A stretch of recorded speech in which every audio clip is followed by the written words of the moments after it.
आज हम मेघालय के उस जगह पे हैं जो आप देख सकते हैं कि टूरिस्ट का गजब का स्पॉट बना हुआ है। लेकिन इस जगह के बारे में सबसे शानदार चीज़ जो है समझने का कि आप दो झंडे देख रहे हैं, एक बांग्लादेश का झंडा है, एक इंडिया का झंडा है। यानी जहाँ बांग्लादेश का झंडा है, बांग्लादेश वहाँ से शुरू होगा। और बीच में आप जो सीटी सुन रहे हैं, ये बीएसएफ की सीटियाँ हैं जो लोगों को बता रही है कि यहाँ से आप इस साइड इंडिया में हैं, उधर जो लोग देख रहे हैं वो बांग्लादेश के लोग। इस देश का एक अद्भुत ही रूप है। आप एक यहाँ पे बीएसएफ का एक पोस्ट भी देख सकते हैं। उनके पोस्ट के हिसाब से इंडिया यही ख़त्म होता है और बांग्लादेश का झंडा जहाँ से देख रहे हैं बांग्लादेश शुरू होता है। लेकिन सबसे अद्भुत है ये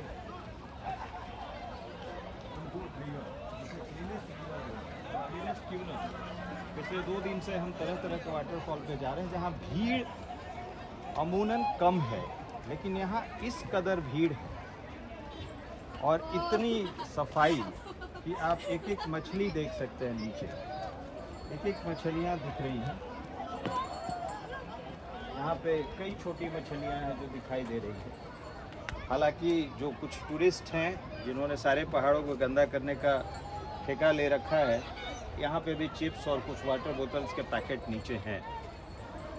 ये एक कंसर्न तो एनवायरनमेंट का बना ही हुआ है। आए दिन जब बरसात के महीने में कहीं कहीं पहाड़ी नदियाँ जब अपने पूरे उफान को पाती है तो सबसे पहले वो खाली बोतल और चिप्स के रैपर्स निकलते हैं। यहाँ का जो सबसे अद्भुत है वो है बोटिंग। लोग बोटिंग करते हैं और बोटिंग करते हुए वही तस्वीर नीचे की डालते हैं। तो हम भी थोड़े थोड़े आगे की ओर बढ़ते हैं, देखते हैं कि ये जगह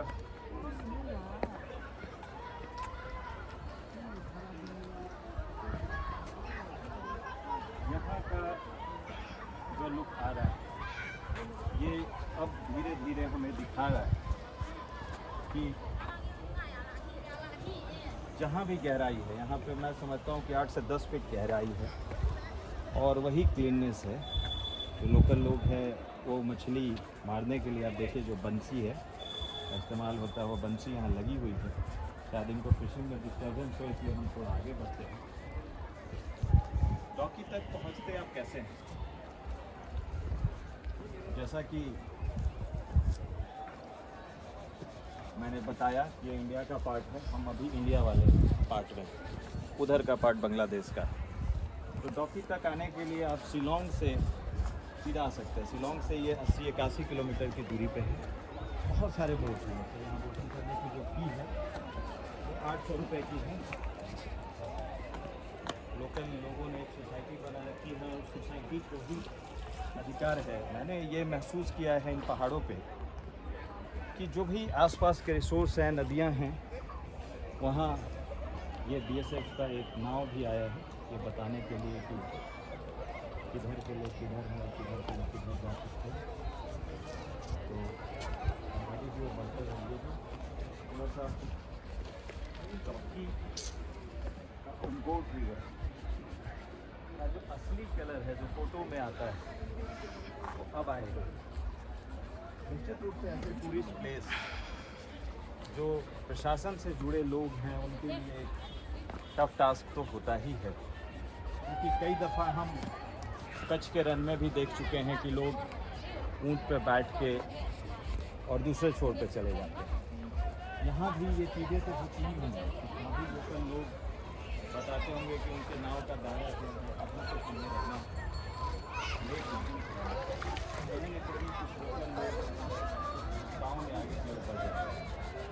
यूँ कहें कि जब हम यहाँ आए तो निश्चित रूप से जो लोकल लोग हैं उनसे बात करनी चाहिए। हम इस बात पे जोर देते हैं कि टूरिस्ट सब कुछ सीख के सब कुछ पता करके कहीं जाते हैं, लेकिन फिर भी जो लोकल लोग होते हैं वो बता पाते हैं कि कहाँ से क्या है। हमारे आए और जब इस जगह को लोकेट कर रहे थे, आज हमने शुरुआत की थी इस जयंतिया हिल के ज़िला मुख्यालय से और हम अभी करीब 130-40 किलोमीटर की दूरी तय करके यहाँ पहुँचे हैं। जो सबसे नियरेस्ट मार्केट हमने यहाँ तक पहुँचने में तय किया और जो रंगशूरी जो जस्ट इसके पीछे वाटरफॉल था रंगशूरी से ये जगह करीब 30-35 किलोमीटर है, और जो नज़दीक मार्केट दोनों को जोड़ता है रंगशूरी और इसको, वो है करीब जोआई।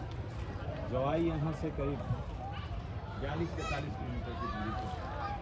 और आप देख सकते हैं ये लोकल भाषा में लिखा हुआ है, मैं इसे पढ़ने में तो अक्षम हूँ, और यहाँ का एक गजब ही भाषाई गैप है। अगर आप पढ़ने में अक्षम हैं तो लोग हिंदी भी इमिडिएट आपको नहीं बता पाते। तो मुझे जो समझ में आ रहा है कि बोटिंग, स्विमिंग, ड्रिंकिंग जैसी चीज़ें जो है ये प्रोहिबिटेड है, और 5000 उसका पेनल्टी, जो मैं समझ पा रहा हूँ। यहाँ से वो अद्भुत रूप दिखता है इस नदी का। ये जो आप साबुन देख रहे हैं प्रोहिबिटेड है, लोकल लोग स्नान कर रहे हैं, तो भाई उनका ये संसाधन है और उनके संसाधन पर उनका हक है। सामने एक बेहतरीन पहाड़ है। पहाड़ तो पूरा का पूरा इलाका ही पहाड़ी है, और एक ही पत्थर आप देखिए, प्राकृतिक बैलेंस से ही है। जो उसका साइज है और जो नीचे का उसका एंगल है, ये तो बिल्कुल गिर जाने वाला एंगल है, लेकिन प्रकृति ने उसे थामे रखा। और उससे भी ब्रेव वो आदमी है जो ऊपर में एक जस्ट मुझे लगता है कि लुक करने के लिए बना के रखा है, एक बाड़ा जैसा। मतलब हम थोड़े से भी एंगल पे खड़े छत को या चीज़ों को देखते हैं तो ऐसा लगता है कि वो चीज़ टूट जाएगा, गिर जाएगा, लेकिन यही प्रकृति है। और इन्हीं चीज़ों को हम कहीं कहीं देखते हैं कि प्रकृति अपने आप में पूरे धरती को किस बैलेंस स्वरूप में रखता है। हम थोड़ा और आगे बढ़ते हैं। ये एक लंबा सा बोटिंग एक्सपीरियंस है। आप देखिए कुछ विदेशी पर्यटक भी बोटिंग कर रहे हैं, यहाँ पे कुछ लोकल लोग भी हैं, क्योंकि लोकल लोग के लिए भी आज इतवार है, संडे है, और संडे यहाँ पे लोग शानदार तरीके से मनाते हैं, पूरे दिन छुट्टी के रूप में बिताते हैं। लंबा सा क्षेत्र है जहाँ से लोग नौका से आ रहे हैं। ये इलाका इंडिया का है। हमने यहाँ के लोकल लोगों से बात करी, तो ये जो पुल देख रहे हैं, ये पुल को इंटरनेशनल बॉर्डर के तौर पे नहीं देखा जाना चाहिए। ये मेघालय टू मेघालय ही है, और वहाँ पे जो गाड़ियाँ खड़ी हैं ये इंडिया की गाड़ी है। आप समझते हैं कि इंडिया और बांग्लादेश के बीच वैसा कोई नहीं है एग्रीमेंट जो हम भूटान या नेपाल में देखते हैं, जहाँ पे आप बिना पासपोर्ट और वीज़ा के पार कर सकते हैं। वहाँ पे भंसार की सुविधा होती है, और आप बिना पासपोर्ट वीज़ा के भी एक भंसार कटा के कुछ दिन वहाँ गुजार के आते हैं।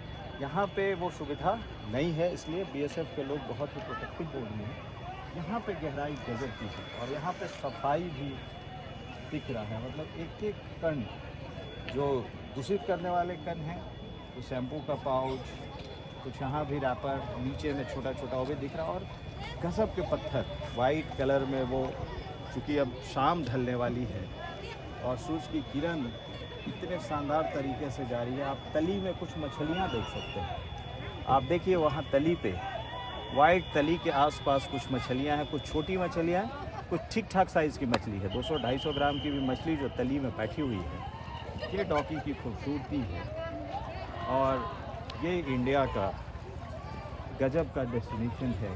जो नॉर्थ ईस्ट की हम बात करते हैं, हमने पहले ही बताया कि यहाँ आने के लिए आपको क्या करना है। आप शिलोंग का ट्रिप करें। अगर शिलोंग का ट्रिप आप एक दिन का करते हैं, शिलोंग के बाद आप यहाँ पे आ जाएं।